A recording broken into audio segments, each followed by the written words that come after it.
Police could be allowed to shut down protests before they cause serious disruption, under new government plans. Downing Street said the proposals would help officers clamp down on a disruptive minority who use tactics like blocking roads and slow marching. It said the changes seek to give police greater flexibility and clarity over when they can intervene. But human rights group Liberty said the proposals amounted to an attack on the right to protest. The plans will be set out in an amendment to the Public Order Bill, due to be introduced on Monday. The bill, which covers England and Wales, is making its way through Parliament, and any changes would have to be approved by MPs and peers. Its aim is to crack down on disruptive protests by groups like environmental activists Just Stop Oil, Insulate Britain and Extinction Rebellion, which have used tactics including blocking roads. Number 10 said the changes would mean police would not have to wait for disruption to take place to shut down a protest. It said forces could also consider the total impact of a series of protests by the same group, rather than seeing them as standalone incidents. Prime Minister Rishi Sunak said, "The right to protest is a fundamental principle of our democracy, but this is not absolute.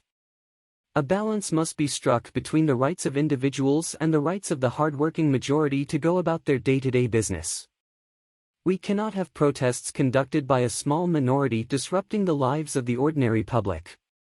It's not acceptable, and we're going to bring it to an end." Chief Constable B.J. Harrington, the National Police Chiefs Council lead for public order and public safety, said, "This will support officers in confidently and quickly taking action and making arrests where appropriate."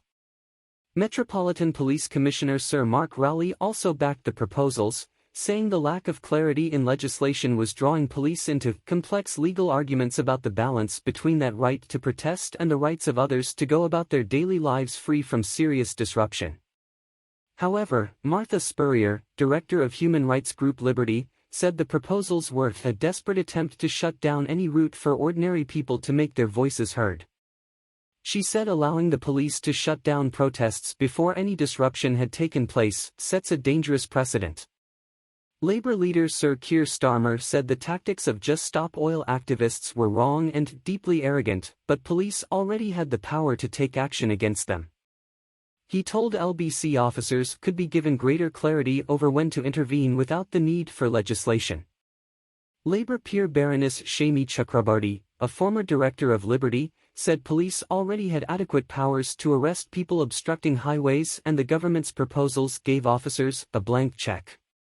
"This, I fear, is about treating all peaceful dissent as effectively terrorism," she told BBC Radio 4's Today program.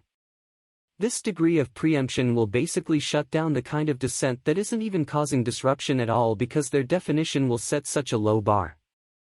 The Just Stop Oil group described the proposal as a sinister and authoritarian attempt to undermine the basic human rights that underpin our democracy. The Public Order Bill already included provisions to create a new criminal offense for interfering with key national infrastructure like oil refineries and railways, and for locking on. That tactic, where someone locks themselves to an object or building, has been used by some climate protesters. The bill builds on the controversial Police, Crime, Sentencing and Courts Act, which passed last year and was criticized by some groups for introducing curbs on the right to protest.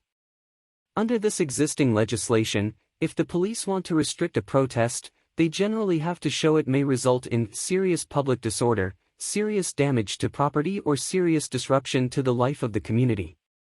The new government proposals would broaden the current legal definition of serious disruption and give officers greater clarity on when they should intervene.